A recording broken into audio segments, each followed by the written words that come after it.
Kasabay ng paglaganap ng impormasyon ay ang mabilis na paglago ng teknolohiya sa iba't ibang larangan ng industriya.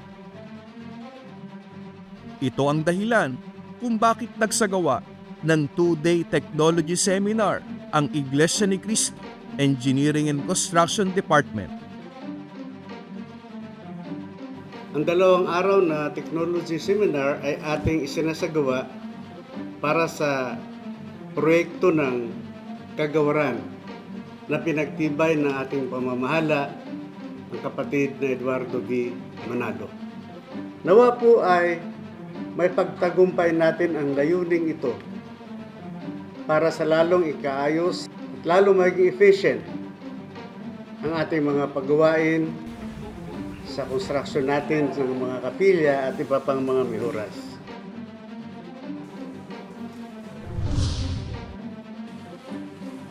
Ang seminar po na ginagawa po natin ngayon ay tungkol po sa mga makabagong teknolohiya. Dagdag kaalaman sa electrical section po. Kaya nagagalak po kami na umatin ngayon para madagdagan pa po ang aming kaalaman. Ito ay para sa pagpapaunlad ng ating mga kapatid na gumagawa sa ating mga gusaling sambahan na isulong ang ating mga teknolohiya, lalo na po sa kasalukuyan nating panahon para ang buong iglesia ay makaagapay sa pag-unlad. Para po ito sa mga electrical designers, mga electrician at mga nag-install. Kasama na rin dito ang mga arkitekto. Kasi nga sa ngayon ay napakarami na natin mga sinasangkap na mga electronic devices sa mga gusali sambahan.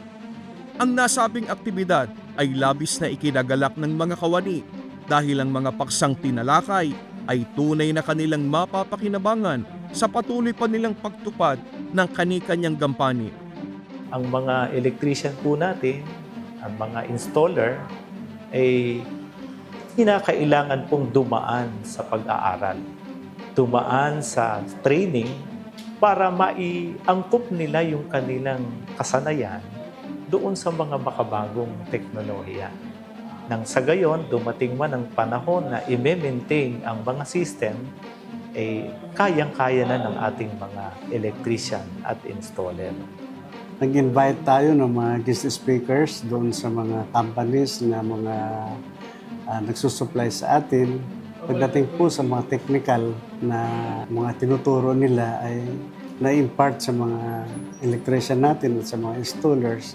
Kaya napakalaking bagay ang ganitong mga gawain o mga seminars para lalo sila mapanuto at magiging well-versed ang technical know-how ay lalong na-enhance o napapahusay pa. Malaki po ang maitutulong po nito sa amin pong mga paggawa para tumaas po yung antas ng aming mga paggawa sa mga electrical na hindi pa po namin na alam. Napakalaki pong tulong po ito, lalo na po sa mga naglilingkod sa iglesia. Pagkat kanilang kasanayan, numuunlad pa. Sa panig po namin sa electrical section na nangunguna sa mga electrician na nasa job site, na-update po sila sa mga makabagong teknolohiya. Hindi na pag-iiwanan ang INC Engineering and Construction Department sa usapin ng teknolohiya. Ginagamit ng kagawaran ang makabagong mga kagamitan at sistema upang lalo pang mapataas ang antas ng ginagawang mga paglilingkod ng mga kaanib sa Iglesia ni Cristo. Pangunahin na rito ang mga pagsamba sa Panginoong Diyos. Ang mga aktibidad na inilulunsad ng pamamahala ng Iglesia ni Cristo ay tunay ngang nagbibigay ng ibayong inspirasyon para sa mga naglilingkod sa tanggapang pangkalahatan ng Iglesia ni Cristo upang lalo pang pagbutihin ang pagtupad ng kanilang mga tungkulin. Noong araw po, kung ikukumpara natin sa panahon ngayon, may malaking pagbabago. Noon po ay wala pang LED wall. Wala pa rin mga CCTV cameras.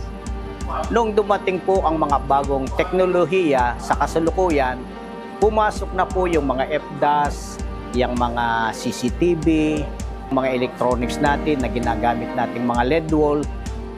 Mas madali po yung transmit ng data natin ngayon kaysa noon. Kasi noon, himnaryo lang. Ngayon, meron na tayong screen na kung saan makikita mo yung mga lyrics ng awit natin. No? Noon, wala namang aircon pero ngayon, meron na. Mas maginhawa, komportable yung mga sumasamba. Yung dati po nating awit number ay naging digital synchronized clock. Gayun din po ay isinangkap na po yung mga video system. Katulad po ng digital monitor o LED monitor, isinangkap na rin po yung mga protection. Kaya meron na tayong mga panel board para protektahan yung mga gamit. Gayun din po, ipinasangkap na rin yung mga CCTV bilang bahagi ng security ng ating gusaling sambahan at ng compound. Sa tulong po at gabay ng pamamahala, marami na po tayong may sasaayos dito sa ating construction, sa engineering. Halos kumpleto na po tayo. Sa panig po namin ng mga kawani ay patuloy po kami makikipagkaisa. Masasakop sa pamamahala para mapataas pa po ang uri ng aming paggawa at paglilingkod at makasabay kami sa mabilis na takbo ng teknolohiya at pag-unlad at tagumpay ng Iglesia. Mula po rito sa Iglesia ni Cristo Engineering and Construction Department, ako po si Richard Don Diego para sa Pundasyon Update.